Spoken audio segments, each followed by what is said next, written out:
Welcome to this story where you not only discover life lessons but also improve your English.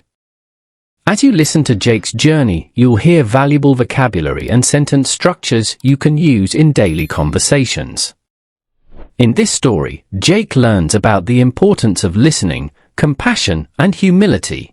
The wise old man sparkles in a small village. There was an old man named Oliver. He was very wise and always helped people with their problems. Whenever someone had a problem, they would go to him for advice. One day, a young boy named Jake came to Oliver. He was very sad and angry. Jake said, "People always talk bad about me. They say I am not good enough. What should I do?" Oliver smiled and said, "Come with me." Oliver took Jake to a quiet river. He gave him a spoonful of salt and asked him to put it in a glass of water. Oliver said, "Now drink it." Jake drank the water and made a bad face. Jake said, "It tastes horrible." Oliver smiled and said, "Now, come with me." He took Jake near the river and asked him to throw the same amount of salt in the big river. Oliver said, "Now, drink the river water." Jake took a sip and said, "It tastes fresh and clean." Oliver said, "The salt is like people's negative words. If your heart is small like a glass, you will feel every bad word deeply. But if your heart is big like a river, those words won't matter. They will dissolve." After Jake learned the lesson from Oliver by the river, he began to feel stronger and more confident. But he still had one question that troubled him. One evening, Jake returned to Oliver. His face was full of worry. Jake said, "Oliver, I feel better now, but people still criticize me. Some are kind, but others can be very rude. What should I do if they don't change?" Oliver looked at Jake with a gentle smile. He motioned for Jake to sit beside him under a large tree. Oliver said, "Jake, let me tell you another story." Oliver began the tale of two seeds. Once upon a time, there were two seeds. One was fearful and stayed in the dark ground, waiting for the perfect moment to grow. The other was brave and pushed through the soil, even though it was hard. The brave seed reached the sunlight and blossomed into a beautiful flower, while the fearful seed stayed hidden. Oliver continued, "You see, Jake, just like the two seeds, you have two choices. You can wait forever for perfect conditions, or you can choose to grow despite the challenges. People may say things about you, but what matters most is how you grow and how you choose to respond." Jake listened carefully, feeling a new strength inside him. He realized that he could not control how people acted, but he could control how he reacted. Days passed, and Jake noticed something incredible. Whenever someone tried to criticize him, he remembered the lesson Oliver had taught him. Instead of feeling hurt, he would smile and keep moving forward. Soon, the villagers began to notice Jake's change. They saw that he was no longer affected by their words. In fact, they admired his confidence and kindness. Jake had grown just like the brave seed in the story. From that day, Jake never cared about negative words. He focused on becoming better and stronger. As Jake continued to grow, he became known throughout the village not only for his strength, but also for his kindness and patience. People came to him for advice, just as they had come to Oliver before. Jake was becoming wise, just like the old man. One day, as Jake was walking through the village, he noticed a young girl sitting alone by the side of the road. She looked very sad, and her eyes were filled with tears. Jake approached her and asked. Jake said, "Why are you so sad, little one?" The girl looked up and sniffled. The girl said, "I feel like no one cares about me. Everyone is too busy, and no one listens to my problems. I feel so alone." Jake remembered the lesson Oliver had shared with him about growing strong even in hard times. He sat beside the girl, taking a deep breath before speaking. Jake said, I understand how you feel. But you must know, sometimes life can be like a storm. It's loud and difficult, but if we stand firm, the storm eventually passes. What truly matters is that you keep moving forward, even when it's tough. Let me tell you a story. The Tale of the Mountain and the River. There was once a great mountain and a flowing river. The mountain stood tall and proud, watching the river pass by. The river, however, faced many obstacles, rocks, fallen trees, and sometimes, even droughts. But no matter what, the river kept flowing, always moving forward. Jake continued, one day, the mountain asked the river, how do you keep going when everything tries to stop you? The river replied, I flow not because the path is easy, but because I know the journey is worth it. Every challenge I face is just another part of my story. I may get tired, but I never stop. The girl listened carefully, her eyes starting to shine with understanding. The girl said, I think I understand now. Even when things are hard, I have to keep going, just like the river. Jake smiled and nodded, exactly. And remember, you don't have to go through it alone. If you ever need help, I'm here for you. From that day on, the girl began to change. She started to see challenges as opportunities to grow, not as reasons to give up.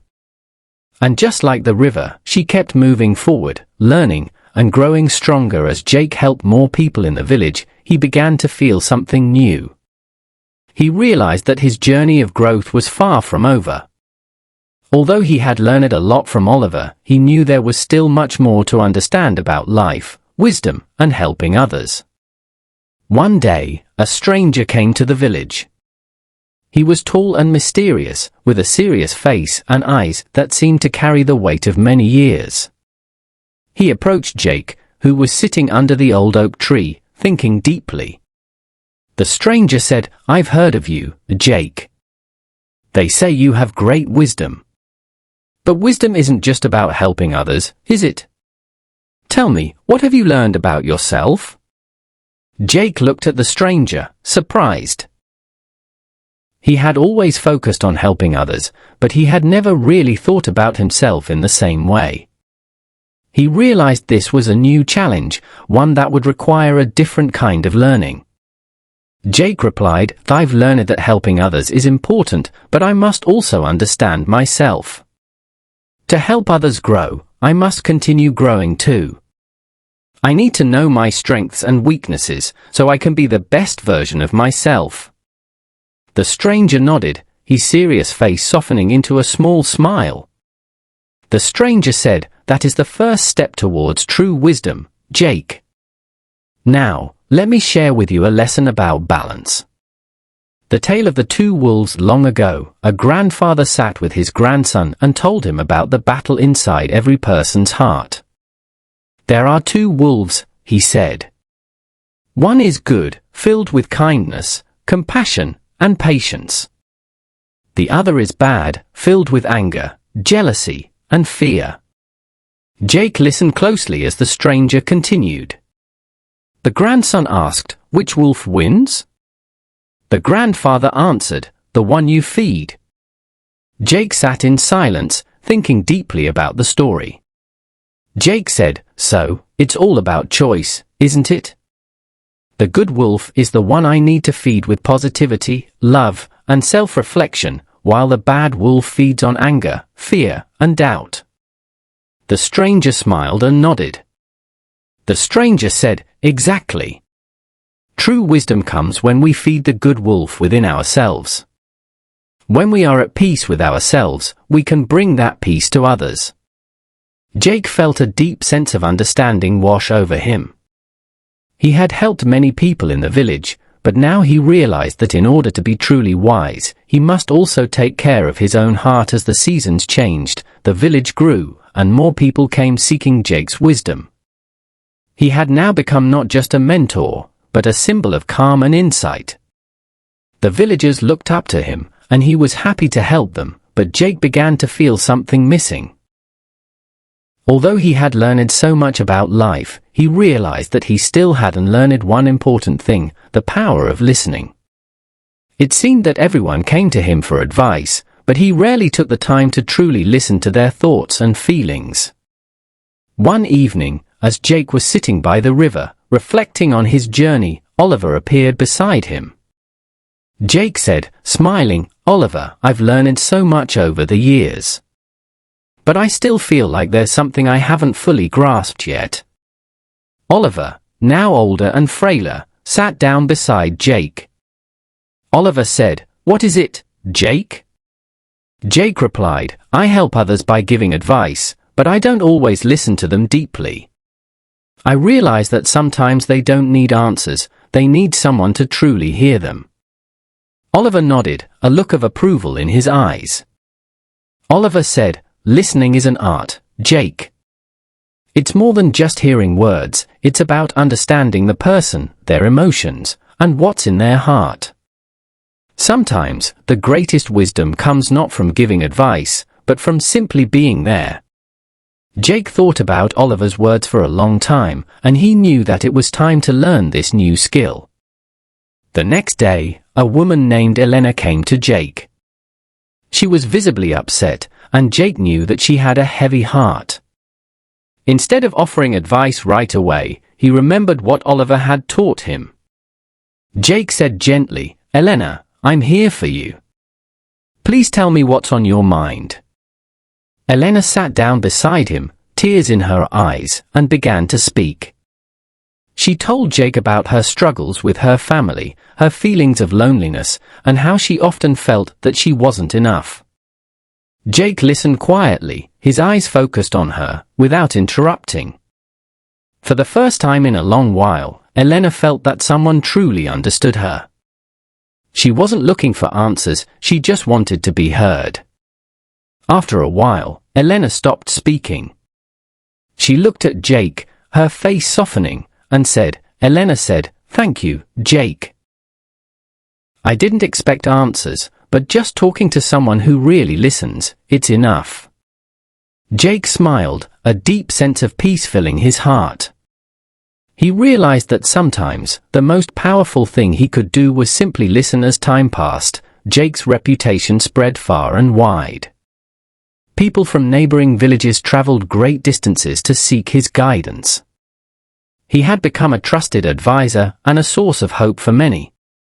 Despite his growing fame, Jake remained humble, always remembering Oliver's lessons about true wisdom. One afternoon, as Jake sat beneath the oak tree, a young man named Tom approached him with a question. Tom had heard of Jake's wisdom and wanted to know how he had become so enlightened. Tom said, "Jake, you've helped so many people. How did you learn so much? What's the secret to becoming wise?" Jake looked at Tom, smiling softly. Jake replied, "The secret, Tom, is not about collecting knowledge. It's about compassion and humility. True wisdom isn't about knowing everything, it's about being open to learning, helping others, and understanding that no matter how much we know, there is always more to learn." Tom was puzzled, so Jake decided to share a story to help him understand. The tale of the two pots. Long ago, Jake began, there was a wise potter who made two pots every day. One pot was perfect, smooth, shiny, and strong. The other was cracked, with a small hole at the bottom. Despite its flaw, the potter loved both pots equally. Jake continued, the perfect pot would proudly carry water from the river, while the cracked pot would only carry a small amount before leaking it all out. One day, the cracked pot felt sad and asked the potter, "Why do you continue to use me? I'm broken, and I can't do the job properly." The potter smiled and replied, "I've known you were cracked since the day I made you. But that doesn't mean you're useless. Look at the flowers on the path where you leak. Every day, you water them, and they bloom. The flowers are a gift, not despite your flaw, but because of it." Jake paused, then looked at Tom. "You see, Tom, sometimes we feel like we're not enough because of our imperfections, but those imperfections can be the very thing that helps others. It's our flaws that make us unique and allow us to bring something special to the world. No one is perfect, but we all have something to offer.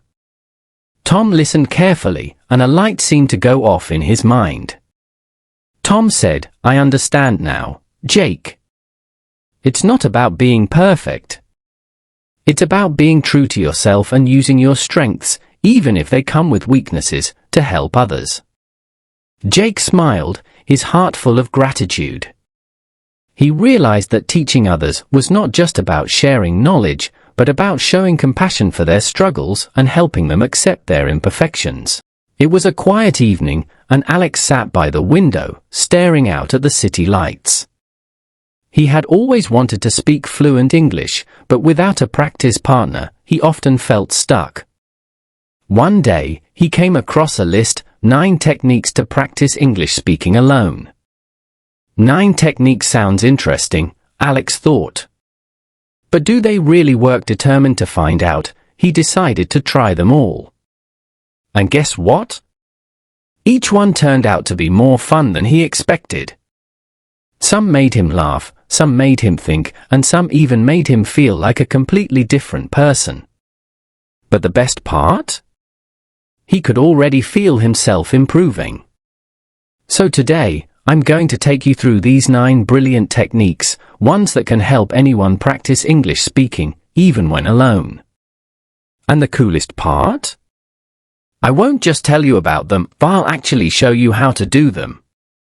Get ready to explore, experiment, and find the perfect mix of techniques that work for you. Trust me, these aren't your usual boring exercises. They're unique, fun, and incredibly effective. Let's dive in. Alex took a deep breath and decided to begin. Technique number 1, talking to yourself. This one sounds easy enough, he thought. So, he started describing everything around him. Okay, I see a cup of coffee on my desk.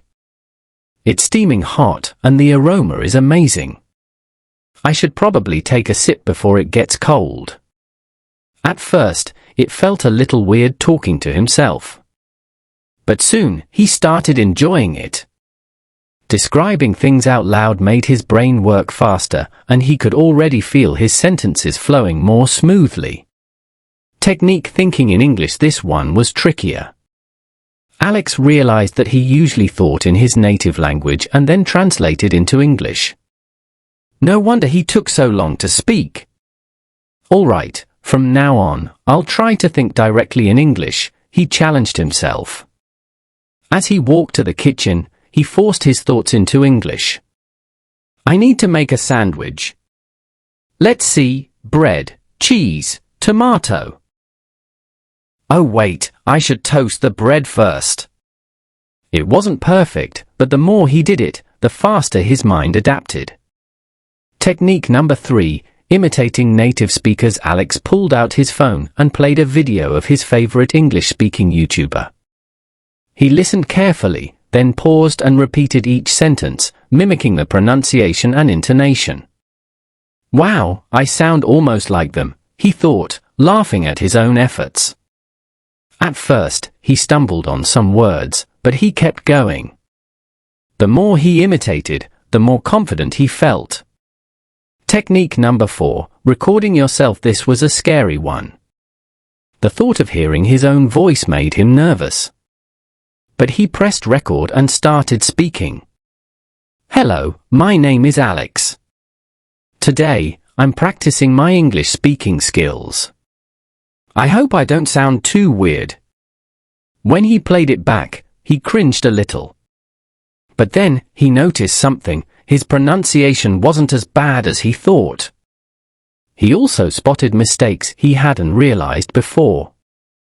This is actually useful. I should do this more often, he decided. Technique number 5, describing pictures. Alex pulled up a random photo on his phone. It was a picture of a beach with golden sand and blue waves crashing onto the shore. All right, let's describe this, he said to himself. This is a beautiful beach. The water is a bright shade of blue, and the sky is clear. I can see some people walking along the shore, and, wait, is that a dog playing in the water? The more he described, the easier it became. He realized that this technique not only improved his vocabulary but also helped him think quickly in English. By now, Alex was having fun. He couldn't believe how simple and effective these methods were. And guess what? There were still 4 more techniques left. Would he be able to complete all 9? Alex picked up a book from his shelf. It was an English novel he had been meaning to read for a long time. He opened a random page and started reading out loud. The sun dipped below the horizon, painting the sky in hues of orange and pink. At first, he stumbled over some words, but he didn't stop. He read slowly, paying attention to pronunciation and rhythm. As he continued, he noticed something amazing. His voice was becoming clearer, and he was speaking with more confidence. This actually feels good, he thought.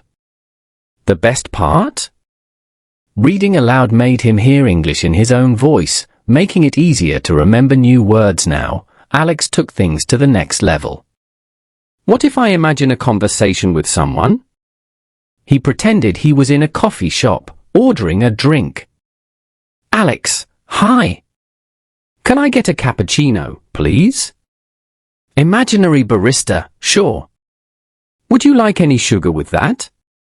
Alex, no, thank you. Just the cappuccino. Imaginary barista, all right. That'll be $3. He laughed at himself, but it was actually fun. He tried different scenarios, introducing himself at a party, asking for directions, even pretending to argue with a friend over which movie to watch. This is amazing, he thought. I'm training my brain to respond in English. This one sounded advanced, but Alex was ready for the challenge. He picked a podcast with native English speakers and played a short clip. The goal? Repeat everything immediately, without pausing. Podcast host, welcome back to the show. Today, we're talking about the best travel destinations for 2025. Alex, shadowing, welcome back to the show. Today, we're talking about the best travel destinations for 2025. It was fast, almost like a game. His tongue struggled to keep up at first, but after a few tries, he got the rhythm. This really helps with fluency, he realized. For the final technique, Alex decided to do something fun, singing. He picked his favorite English song, played the lyrics on his phone, and started singing along. "'Cause I'm on top of the world, hey," he sang, a little off-key. Singing helped him practice pronunciation without overthinking, and the melody made the words stick in his memory. As he finished the song, he sat back, smiling. I did it!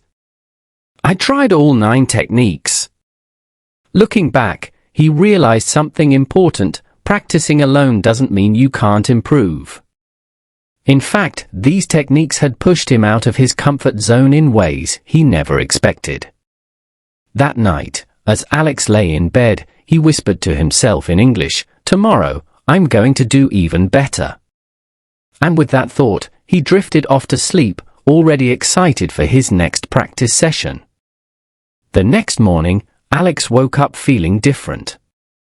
He had never felt this motivated about learning English before. He got out of bed, stretched, and decided to start his day with English. As he made his coffee, he described the process out loud. "I'm boiling water. Now, I'm adding coffee powder. The smell is so good." It felt natural now. He wasn't forcing himself. English was slowly becoming a part of his daily life. That evening, Alex decided to test himself. I've been practicing alone, but can I actually hold a conversation with someone? His heart raced at the thought. Speaking to real people felt completely different from practicing alone. Still, he wanted to try. He opened a language exchange app and connected with a native English speaker named Sarah. Sarah, hey, Alex. How's your day going? Alex, nervous, hi. My day is good. I practiced English today. Sarah, that's great. What did you do? Alex, I talked to myself, I read a book, and I sang a song. Alex paused. He could hear himself struggling, but he didn't panic. Instead, he smiled. I'm speaking English with a real person. This is progress. Sarah was kind and patient. She encouraged him, corrected his mistakes gently, and even taught him some new phrases. By the end of the conversation, Alex felt proud. He wasn't perfect, but he had communicated, and that was the whole point. The breakthrough moment days turned into weeks, and Alex kept practicing. He thought in English more often. He shadowed podcasts while jogging. He had daily conversations with people online. One day, while watching a movie, he realized something shocking. He understood the dialogue without subtitles. Wait, did I just do that? He thought, amazed. It was working. Every little effort, every technique, they were all adding up. And that's when he knew. He wasn't just practicing English anymore. He was living it.